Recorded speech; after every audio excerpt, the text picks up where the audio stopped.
Welcome to Success Blueprint for JEA and NEET. Join the class 12th biology. Study at your own pace and save your time and energy. Please like and subscribe for more educational videos. परिचय। बच्चों, gene क्या होते हैं? Gene आनुवंशिकता की इकाई है जो निश्चित लक्षणों की अभिव्यक्ति की जानकारी स्थानांतरित करने के लिए जनकों से संततियों में स्थानांतरित किए जाते हैं। बिल्कुल सही। क्या तुम इस चित्र में दर्शाई गई संरचना की पहचान कर सकते हो? यह एक गुणसूत्र है। तुम सही कह रहे हो। हम जानते हैं कि जीन निश्चित विशेषकों की अभिव्यक्ति को प्रभावित करते हैं। इसी तरह गुणसूत्र भी एक लक्षण की वंशागति को प्रभावित करते हैं। उद्देश्य। इस पाठ के अंत में आप निम्न करने में सक्षम हो जाएंगे।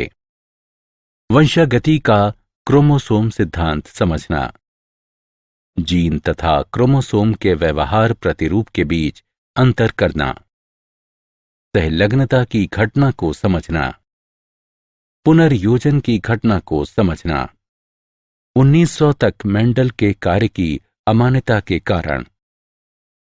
मेंडल का कार्य 1900 तक अज्ञात रहा क्योंकि संचार की कमी के कारण उनके कार्य का व्यापक रूप से प्रचार नहीं किया गया था। स्थायी एवं विविक्त इकाइयां जो विशेषकों तथा एक दूसरे से साथ मिश्रित न होने वाले अलील के जोड़ों की अभिव्यक्ति को नियंत्रित करती हैं। इनके रूप में उनकी जीन की संकल्पना प्रकृति में दिखाई देने वाली सतत विविधता की व्याख्या के रूप में स्वीकार नहीं की गई। मेंडल की गणितीय पद्धति नई तथा अस्वीकार्य थी। मेंडल जीन की उपस्थिति का कोई भी भौतिक प्रमाण नहीं दे सके।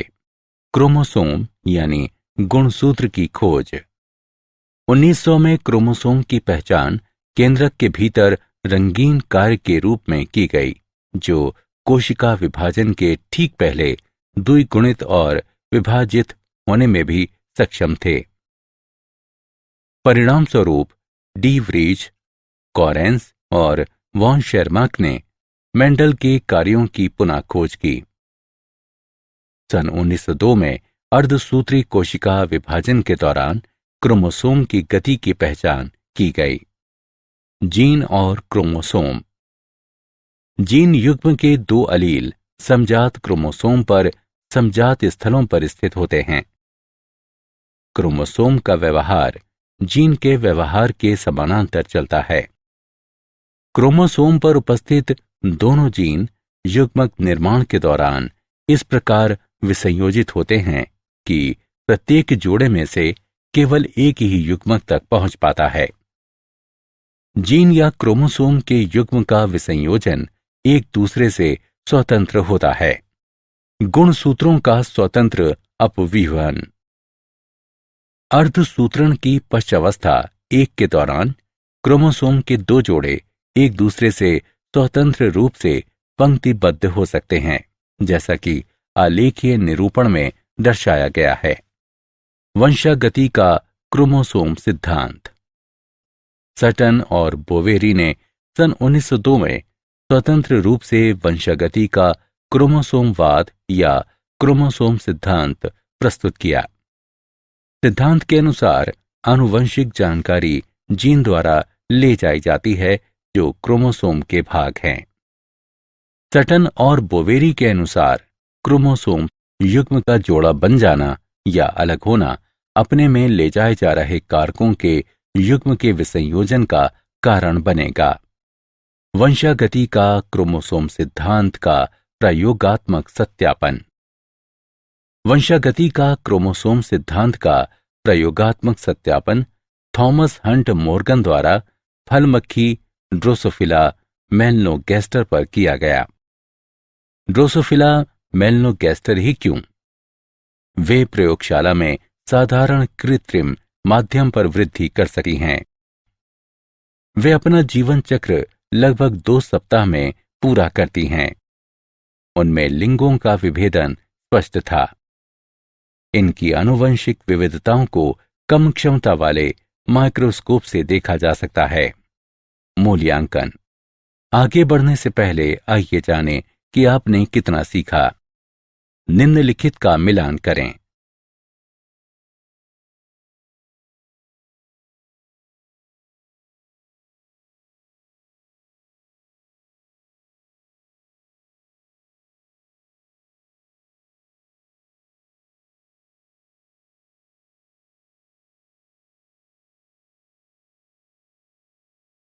सहलग्नता। सहलग्नता अलील की प्रवृत्ति को संदर्भित करती है, जो अर्धसूत्री विभाजन के दौरान एक साथ रहने के लिए समान गुणसूत्र पर भौतिक रूप से एक दूसरे के निकट होते हैं। सहलग्न जीन स्वतंत्र अवयवन नहीं दर्शाते हैं। मॉर्गन ने पीले शरीर और श्वेत आंखों वाली मादाओं तथा भूरे शरीर लाल आंखों वाले नरों के बीच सहलग्नता का पता लगाने के लिए 2 बिंदु परीक्षार्थ संकरण का उपयोग किया।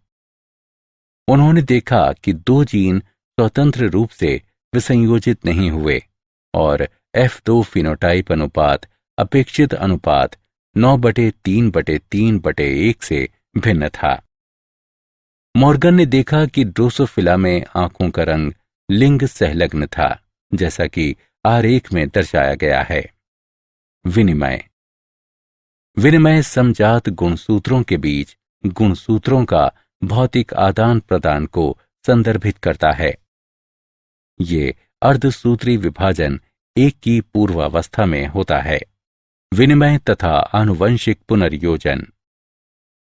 विनिमय के परिणाम स्वरूप समजात युग्मों के बीच आनुवंशिक जानकारी का पुनर्योजन होता है। पुनर्योजन अर्धसूत्री विभाजन के दौरान समान गुणसूत्र पर अलील के आनुवंशिक अभिव्यूहन को संदर्भित करता है। सहलग्न जीन कम पुनर्योजन आवृत्ति दर्शाते हैं, क्योंकि ये जीन स्वतंत्र रूप से अपव्यूहित नहीं होते हैं। 2 सहलग्न जीन के बीच की दूरी का निर्धारण तब होता है जब वे विनिमय या आवृत्ति दर्शाएंगे। आनुवंशिक मानचित्रण। सहलग्नता मानचित्र गुणसूत्र पर उपस्थित जीनों की व्यवस्था के अनुरूप होता है। समान गुणसूत्र पर उपस्थित जीन युग्मों के बीच पुनर्योजन आवृत्ति का उपयोग जीनों के बीच की दूरी मापने तथा गुणसूत्र पर इनकी स्थिति का मानचित्र बनाने के लिए किया जा सकता है। आनुवंशिक मानचित्र दूरी बराबर पुनर्योजन युग्मकों की संख्या गुणा 100 बटे कुल युग्मक। आनुवंशिक मानचित्र दूरी सेंटीमोर्गन में मापी जाती है। मूल्यांकन। आगे बढ़ने से पहले आइए जानें कि आपने कितना सीखा। सही विकल्प को उठाकर उसके संगत स्थान पर रखें। ड्रोसोफिला मेलनोगैस्टर में XR समजात लाल आंखों वाली मादा को दर्शाता है और XW वाइट विषमजात श्वेत आंखों वाले नर को दर्शाता है। तब उनके बीच संकरण के निम्नलिखित सारांश को पूरा करें। क्या आप जानते हैं, सहलग्नता मानचित्र का उपयोग हेलियोथिस और हेलिकोवर्पा पीड़कों का प्रतिरोध करने की कीटनाशकों की क्रियाविधि का अध्ययन करने के लिए किया जा सकता है। सहलग्नता मानचित्र एक विशिष्ट विभेद में विशिष्ट कीटनाशक का प्रतिरोध करने में योगदान करने वाले सहलग्नता समूहों की संख्या का निर्धारण और उनकी पहचान करता है। सारांश। आइए हमने जो कुछ सीखा है उसे संक्षेप में दोहराएं।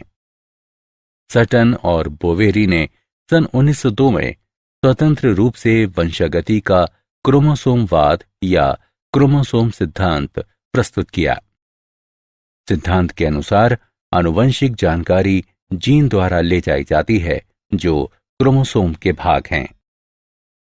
मेंडल का स्वतंत्र अवयूहन का नियम उन जीनों के लिए सत्य नहीं हुआ जो समान गुणसूत्रों पर स्थित थे। ये जीन सहलग्न जीन कहलाते थे। विनिमय के परिणाम स्वरूप समजात युग्मों के बीच आनुवंशिक जानकारी का पुनर्योजन होता है। For chapter-wise notes, MCQ and mind maps, please visit www.success.org.in or download free mobile app Success Quiz. Please like and subscribe for more educational videos. Thank you.